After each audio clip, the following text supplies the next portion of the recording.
I am with Liam Young. So excited to have you here. Welcome to Tec de Monterrey. Welcome to Mexico, Liam. Yeah, thanks for bringing me out. I'm excited to be here. Thank you very much, and thank you also for this opportunity to share this interview for our community. Of course, yeah. I would like to begin asking you regards the future orientation of our disciplines. Architecture, design also has been always a discipline, future-oriented in this idea of thinking about how we would like to live, projecting forward what does not exist. But in recent years, we have been experiencing this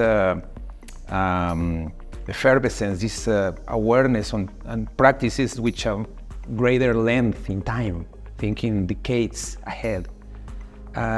Could you tell us from your perspective as architects, why it's so relevant to get in this long perspective approach in time? Yeah, I think we're realizing now through various strategies and techniques that we've developed for mapping the consequences of our actions that the things we do echo across extraordinary long time cycles, right? And ever since the history of industrialization, the pumping of 300 years of billowing black smoke into the atmosphere has created these extraordinary crisis points that we're now experiencing. And understanding our influence playing out across these kind of planetary timescales, the geological timescales, is now something that's very known and commonplace. We can, through simulation, map out extraordinary long time cycles. And I think that a discipline in architecture has long been concerned with the life cycle of a building, perhaps, from the first meeting with a client to the fabrication of that building as an object, for people walking through it, and then that building aging and decaying. And maybe that building has a 50-year life cycle, or the pyramids, thousands of years life cycle. But we're now getting a sense that we're existing on a planet that operates across geological time cycles, and the things we do have consequence across those time scales. So, I think what's been happening in recent years is an attempt from these design disciplines to try and design for those kinds of times, as opposed to just the particularity of a client brief.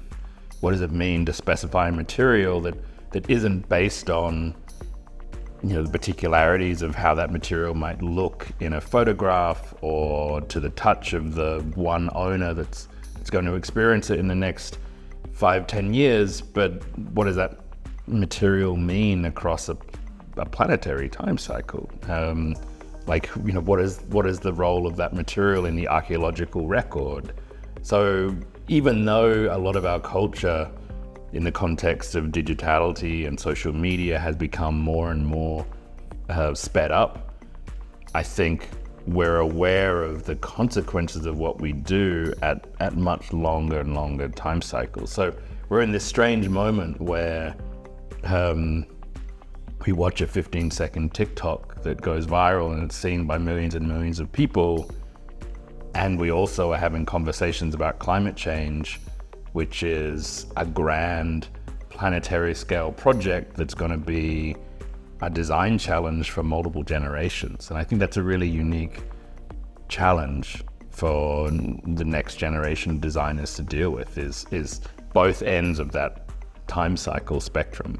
Yeah. And this idea that a building or a product is, in terms of the material life, if I could say it that way, is just a really small moment, right? Yeah. On a greater geological material span. Yeah, and I think the way that we need to think about it is that a shoe or a table or a building is just one very temporary moment in the life cycle of that material. So I think we need to be thinking in much longer timescales, as you suggest, but at the same time, I think we also need to be thinking at much larger physical scales and geographic scales.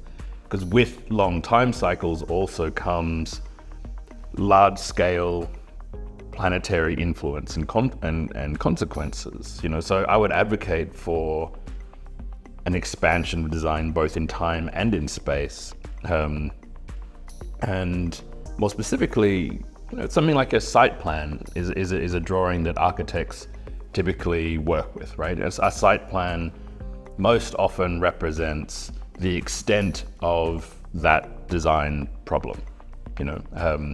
Anything that falls off the edge of that site plan drawing isn't the subject of the speculation or the interest, right? And the site plan for architects is the largest scale drawing that someone will do. And normally that's about dealing with, contextual relationships, maybe like traffic circulation or sun path diagrams. But I think alongside an awareness of new time cycles, we also have an awareness of new planetary relationships. And we understand that the journey that this table went on in order to be here is potentially a planetary one. The timber might have come from one forest in one part of the country, but the steel was dug out of the ground in Australia and then was moved on a ship to be refined in Iceland and then sent back to Australia to be turned into steel and then sent to China to be refined into that, cylindrical steel member that's holding up that bit of timber. And this little table that's just sitting here actually is a representation of a planetary set of relationships. And as designers, when we're making choices about how to design a table like that, we need to understand that the scale of furniture design or product design, the scale of architecture has now collapsed together to the scale of landscapes and the scale of the planet.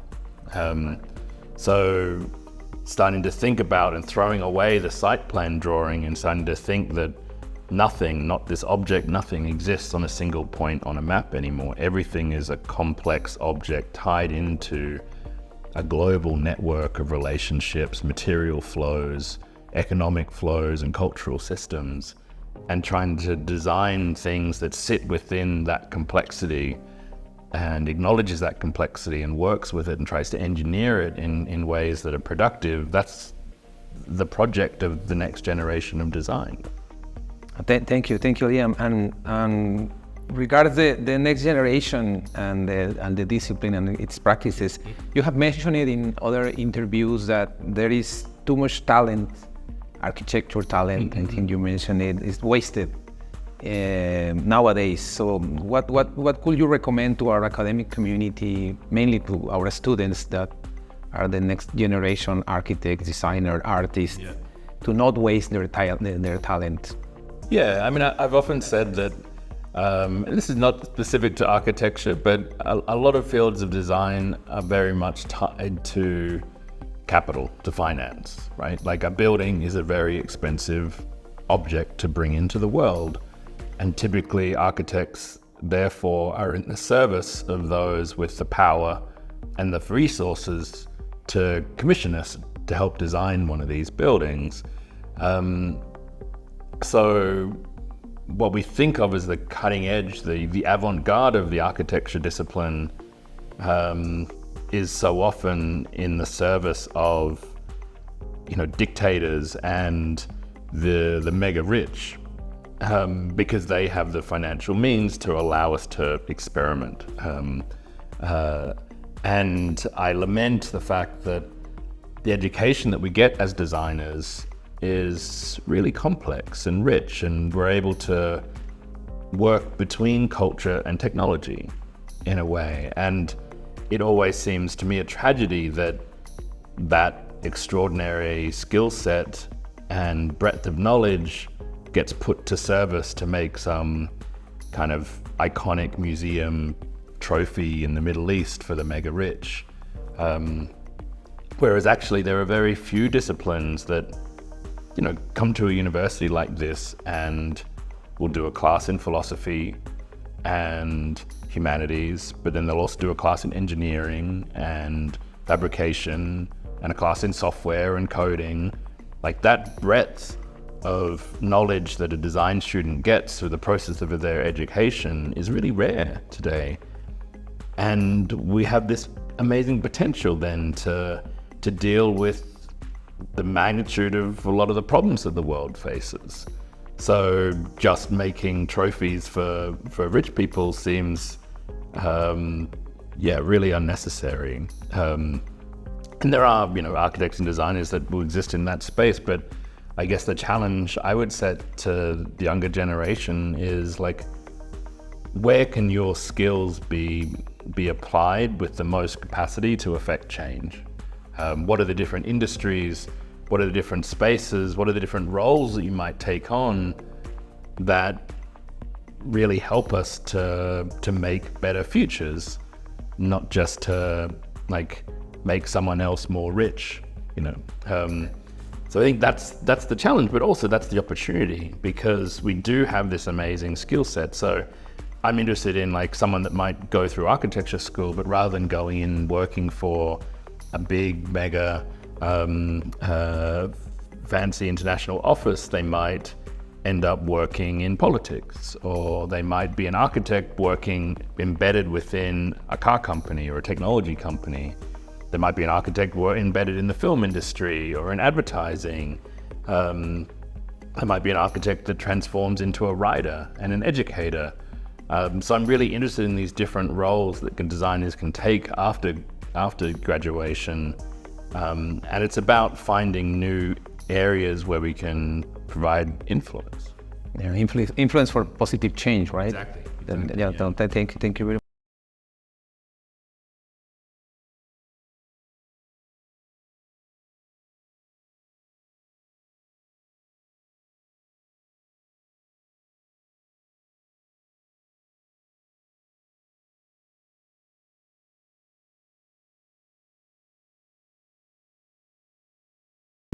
We can discuss a little bit about it, but what I would like to ask is regarding the speed. The speed at that we are experiencing in terms of technological transformation is so high and is increasing. Somehow it calls into question our capacity of assimilation as a society. What can you tell us about the speed and the depth also of the technological transformation that we are experiencing? Yeah, and that's one of the things that I think designers are uniquely positioned to deal with. That pace that technology comes into our world. Like I think of all these technologies that we currently talk about today, like artificial intelligence, autonomous vehicles, drone technologies, scanning technologies and massive data capture, whatever it may be, augmented reality and virtual reality and so on. I think about them as before culture technologies, which is to say that they've arrived into our world faster than our cultural capacity to assimilate or to understand what they might mean has. And again, if designers are sitting in between that culture and technological space, we are the ones that are able to explore the implications and the consequences of these technologies and to speculate on what they might mean. The challenge is doing that at a speed that matches the speed at which technology gets into our world. Because at the moment, the very structures and funding systems around technologies require them to be kind of brought into the world as fast as possible, right? Because that's how they're funded. Like venture capitalists put money into a system and they want that system to start generating revenue out in the world as fast as possible to get their returns. They don't stop to like do all of the speculating that we would hope that would be done to say like, well, okay, let's look at the driverless car and let's look at how cities will fundamentally change because now autonomous vehicles exist everywhere. What does that mean for the nature of the street? What does that mean for the nature of the suburb or the city center? That urban dialectic between center and periphery totally changes. Only now, in architecture schools are we starting to have studios running that are speculating on those questions, yet this technology is already running around a whole lot of cities in the US. Car companies have already invested billions of dollars in these systems. Nothing is going to stop this technology coming at this point. we should have been in those rooms 15, 20 years ago when they were making the choice to invest those billions of dollars to talk about how they could be better invested, how we could direct that technology to generate positive change as opposed to reinforcing the inequalities that might already exist. So that's what I would be advocating for is finding ways that designers can insert themselves into the process of technological development really early on, at the very inception, in the R&D rooms, embedded in technology companies. That's, I think, where we can have the most effect, because then we can use our techniques of speculating, of imagining futures to play out the unintended or the dystopian consequences of various technologies before they're already here, as opposed to just kind of scrambling, trying to like plug the gaps when all of a sudden drones arrive and close down an airport in the UK for 4 days and cause billions of dollars of disruption because no one ever thought about what it means for someone with $100 in their pocket to walk into a toy store and buy an advanced 4K resolution camera drone and fly it over an airport, So I think that's the great challenge really of our generation, is to figure out how we can design more meaningfully within the development chains of technology. Great. Yeah, trying to expand our influence on this previous moments where the decision taking is making. But there is also a very, I would say, very, very relevant, and I fully admire of your job, that is also this idea of engaging society into the speculative arena. Yeah. Could you tell us a little bit more about it? How this speculative practice could help us as a society in this bigger audience to deal with future? Yeah, I mean, if we are in this moment where the future is coming at us at a pace that is difficult to comprehend, then one of the key roles of designers is to speculate, is to try and imagine possible futures and put those futures out into the world in a way that the public can understand them and connect to them, so that the public can perhaps become more informed or more prepared for the futures that might be arriving. I like to think about this metaphor that the future landscape ahead of us is a dark and shadowed unknown territory. And when a designer makes a future speculative project and starts to imagine, a dystopian future or a utopian future, an aspirational future, it's like getting a little torch beam and shining a beam of light across that dark, shadowed landscape in front of us. And the more stories we tell, the more speculations we make and put into the world, the more torch beams start to illuminate that landscape. And then the more clearer it is for us to know, where we want to tread next and how we want to navigate through that landscape to get to the other side being a kind of a more productive and aspirational future, the future that we all want to live in. So I think that, especially right now, given the pace of change that we're faced with, given the scale of crisis that we're faced with, we need big, bold, speculative visions of what the future could be. Because generally, if we were to close our eyes now and imagine, what does an image of a utopian future look like? It's imagery that's based in the environmental ideals of the 60s and 70s, the failed ideals of the boomer generation. That's based on individual action and small scale gestures, trees on roofs and a community garden in a disused lot in the city. But when we think about, what really the scale of crisis needs in order to be resolved, these solutions are just no longer fit for purpose. They're far too small scale. So our collective visions of a hopeful future no longer work, right? They just don't work at the planetary scales of change, the systemic change that we now need. In many ways, they've actually been part of the problem, right? They've been part of the fossil fuel industry convincing us that it's our fault and that like as long as we drive an electric car, it'll all be okay. But meanwhile, change at the scale of the planet is seen as being dystopian. It's the work of the mega corporation or the evil villain from a superhero movie. They're the ones that want to change the planet, right? But really, that's the scale of design projects that we need today.